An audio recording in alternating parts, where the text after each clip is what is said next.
Hello hello hello అమ్మా వినిపిస్తుందా నా మాట మీకు? వినిపిస్తాను. దౌలండి రాంగ్ నెంబర్ ఇది.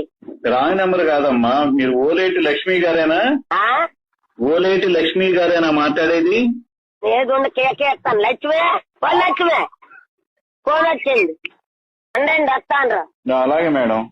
హలో హలో అమ్మా వినిపిస్తుందా? వినపడుతుందండి. ఎవరు మీరు? నేను విజయవాడ నుంచి కలెక్టర్ గారి క్యాంప్ ఆఫీస్ నుంచి మాట్లాడుతున్నాను. Command control. ఏంటండి? విజయవాడ నుంచి కలెక్టర్ గారి ఆఫీస్ నుంచి మాట్లాడుతున్నాను. హెల్త్ ఇన్స్పెక్టర్ ని. కలెక్టర్ గారి ఆఫీస్ నుంచా? అవునమ్మా, వినపడట్లేదా? ఎవరండి మీరు? అసలు అర్థం కావట్లేదే నాకు. ఫోన్ సరిగ్గా పెట్టుకుని వినిపించుకో, ఫోన్ సౌండ్ పెంచుకో. నేను కలెక్టర్ గారి క్యాంప్ ఆఫీస్ నుంచి మాట్లాడుతున్నాను. Command control COVID-19 health inspector ని. నీకు ఎట్లుంది ఒంట్లో ఇప్పుడు? నా అకౌంటా? నీకు ఒంట్లో ఎట్లుందమ్మా? చెవుడు ఉందా ఏంటమ్మా? నీకు ఒంట్లో ఎట్లుంది? బాగుందండి. నీకు పాజిటివ్ అయింది, కోవిడ్ పాజిటివ్ అయింది, కరోనా పాజిటివ్ అయింది. ఎక్కడున్నారు ఇప్పుడు? కరోనా ఉందా?